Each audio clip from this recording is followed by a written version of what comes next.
Hello, thank you for joining us on Ethanol Producer Magazine podcast. Today we are speaking with Steve Walk, the Chief Operating Officer and Managing Partner with Protec Fuel Management. Welcome, Steve. Thanks for having me. Yes, we're glad to talk to you this afternoon. So could you talk a little bit about what Protec does and how it fits into the ethanol industry? Sure, love to. So Protec Fuel has been around for a number of years. We really are in the South, Southeast, and Mid-Atlantic states of the United States. We do some international things here and there, but we really have strived to be kind of a forward-thinking, solutions-based company for retail stations as well as fleets around the country. We supply large company chains, household names, to individual station owners and the mom and pops and everybody in between. We supply people from military to the U.S. Navy to small city fleets in a variety of different states.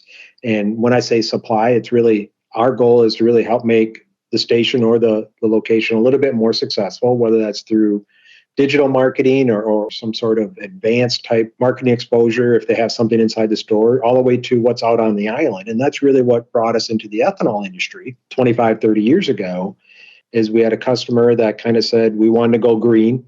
And at that time, it was E85. And so we really helped put in the first E85 station for them. And I think this may have been in Texas at the time. And really, it's kind of mushroomed from there. And not only for Protec, but also the E85 industry and ethanol industry.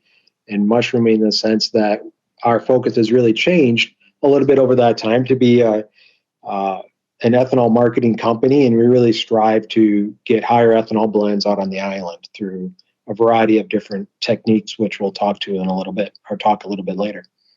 Yeah. So I know in the news recently, you guys had a press release talking about your availability to help fuel retailers kind of apply for some USDA grants for improving biofuel infrastructure. So can you kind of talk about the background of these grants, how they can impact the industry, both for retailers and producers? Yep. No, these grants are a great fit. And like you just said, both from the retail station owner to the producer, and I would certainly say to the general public themselves in a way of getting another option out on the island that potentially and most likely is less expensive than what's readily available at the majority of stations around the country. Protec, we've been fortunate over the last 30 years or so of really helping stations and station owners, whether it's ourselves directly or indirectly, attain grants. And they may be state grants, or they may have been federal grants, or they may have been a combination of the two, or that sometimes there's even some private entities where they had some funding programs. So I think over that span, we probably have attained and helped retail stations north of $30 million over the last 25 years of getting outside dollars and helping put different infrastructure out on the island in an attempt to have that station be a little bit more successful in selling higher ethanol blends, whether that be E15 or E30 or E85 or all of the above. And so this particular grant program that we're talking about here is through the USDA. And I think this may be round 3 on this. They came out with one a handful of years ago, which Protec certainly participated in. And we were fortunate enough on that particular program to install something like, this is off the top of my head, 500 blender dispensers just in the state of Florida alone.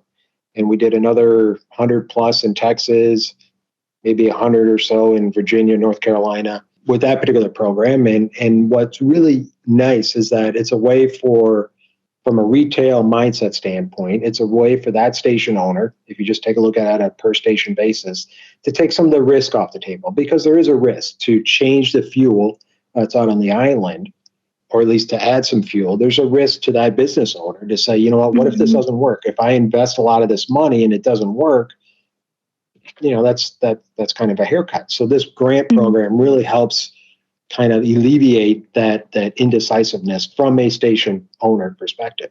So it really is great. And it's great for the general public because now they have a little bit less expensive fuel to purchase. And depending on their vehicle, if it's a flex fuel vehicle, it can be E85, or if it's just a regular combustion engine, it can be E15 or something like that. And it also certainly helps the ethanol producers in a way of providing more ethanol in the country and distributing that as well. Right. Yeah, that makes sense. So what is Protec's role in assisting retailers with these applications to access these grants? Really, it's twofold. We'll do it either directly, where Protec will really take the entire grant application from A to Z and help that station or stations attain these funds, or it'll be the second route where the station will be the actual applicant. And in that case, we'll still work with them. I'll walk them through the myriad of administrative things, the environmentals, the paperwork that's needed, and the administration side of things.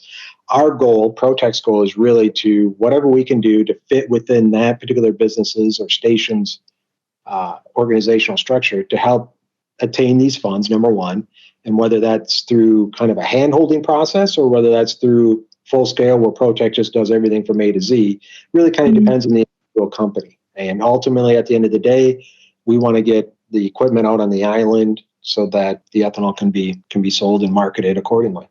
Right. And on that note, I'm curious if you could kind of expand a little bit on what are some of the challenges retailers face in making biofuels more accessible to the general public? Yeah, no, that's a great question. And one of the challenges that a lot of retailers face is, maybe they have an existing marketing agreement and maybe they're branded a certain major brand oil and they have to manage that marketing agreement. In Protec, we've been successful to kind of navigate those waters and help those retail stations not only perhaps negotiate their marketing agreement and or make changes to their existing marketing agreement or whatever needs to be done. But that's one hurdle, is to manage that oil company brand, whatever their brand may be. A second big hurdle really is equipment, and that's on the existing island. And this really kind of drives a lot of the other decisions as to how do we design the station, in the sense that do we put in blender dispensers where we'll use E85 as kind of a blend stock and blend it with your regular E10, 87 gasoline to make your E15, which from a station owner perspective gives them tremendous amount of flexibility. Or if the infrastructure or the tanks at the island can only accommodate a handful of fuels, whether it's gas, diesel, or ethanol blends, then maybe we do drop E15 at that particular station. So the equipment is really kind of what is there now, assuming it's not a new ground up, what is there now? What can we convert? Can we convert it? And every state's a little bit different in the sense that some tanks you can, some tanks you cannot, and really a lot of tanks that have been installed in the last number of years are pretty much higher ethanol compatible anyways. But then it boils down to the underground piping, the respective dispenser. Can we keep that dispenser and retrofit it, or do we have to replace it?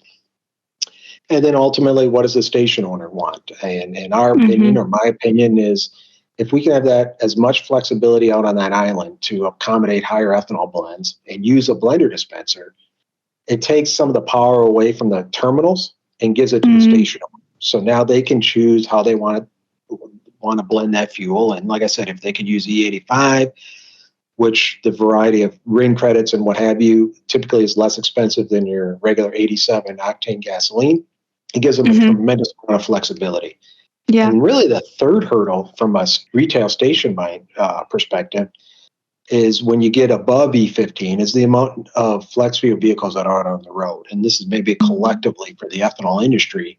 I really do think we need to address the combustion engine, number one, and number two, the combustion engine that has the capability to burn higher ethanol blends, whether that's E20, E30, E85, or whatever. I think as an ethanol and producer group, that's probably going to be the next big hurdle. Because like I said earlier, a lot of the equipment and tanks that have been installed in the last 10 plus years are already ethanol compatible. A lot of the dispensers that have been purchased and installed, are already frankly compatible up to, in some cases up to 25% without really making much of a change other than maybe the nozzle or breakaway. Every state's a little bit different, but that's kind of what Protec kind of navigates. But those are probably the three biggest from a retail station that I get feedback on regularly. Those are probably the three biggest ones.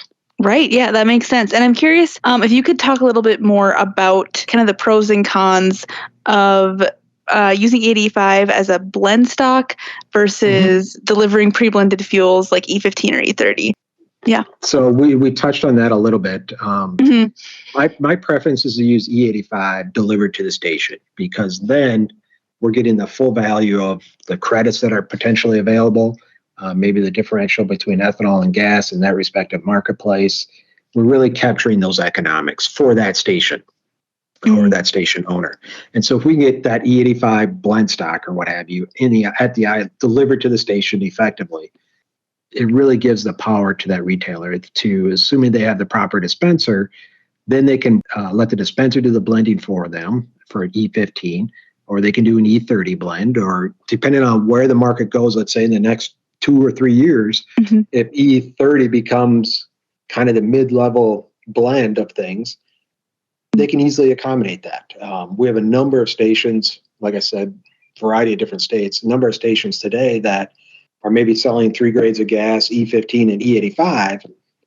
And if we wanted to, we could get rid of one of the 3 grades of gas and just do 2 traditional fuels and 3 higher ethanol blends, or any combination thereof. And it really gives that station kind of a few forward-thinking, future-thinking adaptability, depending on where the market goes. And so that's, from a station perspective, I like that. Now, sometimes from an equipment perspective, they just have 2 existing tanks in the ground. Maybe they're just selling regular and super or premium. And so in that situation, it makes sense. And we're doing it, Protec's doing it today, where we're supplying dropped and delivered E15. Okay. And maybe there's a little bit loss of a penny or two just because of the delivery and the blending of it, where compared to E85, but it still is beneficial for that station to have E15 compared to regular gas, or maybe a premium E15 or something like that. Every station's a little bit different, or every market's a little bit different.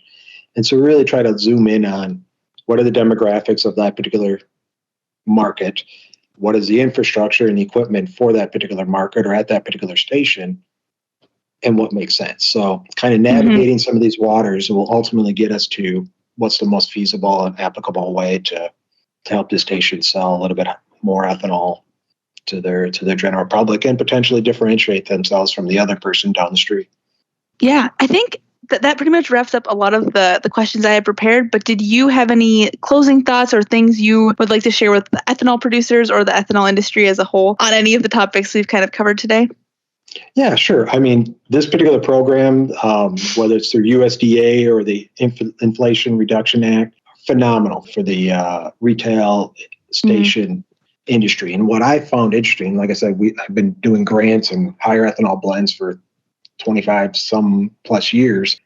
It's kind of like a slow moving ship, in the sense that some of the conversations that I get from people that I talked to years and years ago that are interested in doing it now, whereas years and years ago they weren't interested for whatever reason. Yeah. And so it's funny that, okay, now they're starting to, I don't want to say starting to see the light, but they're starting to see the light. And so having these programs available to really help reduce their risk or their mindset concern as to, I'm going to spend this money and I don't know if I'm going to get a good rate of return, really helps them. From an ethanol group perspective, and I mentioned this earlier, I really think we should all strive to figure out ways that we can coordinate with the auto manufacturing companies to help get more flex fuel vehicles or combustion engines that can burn higher ethanol blends out on the road, whatever that looks like or whatever that needs to be done. I think that's going to be the biggest hurdle in 5 years for this ethanol industry, is if there's less combustion engines, and certainly engines that can't burn higher ethanol blends, there's going to be deterioration on the amount of ethanol volume that's sold for sure. Yeah. Thank you so much for your time, Steve. Really appreciate you sharing all this information with us. I hope to talk to you again sometime soon. Absolutely. And again, I appreciate you having me. Yeah, thank you. Thank you.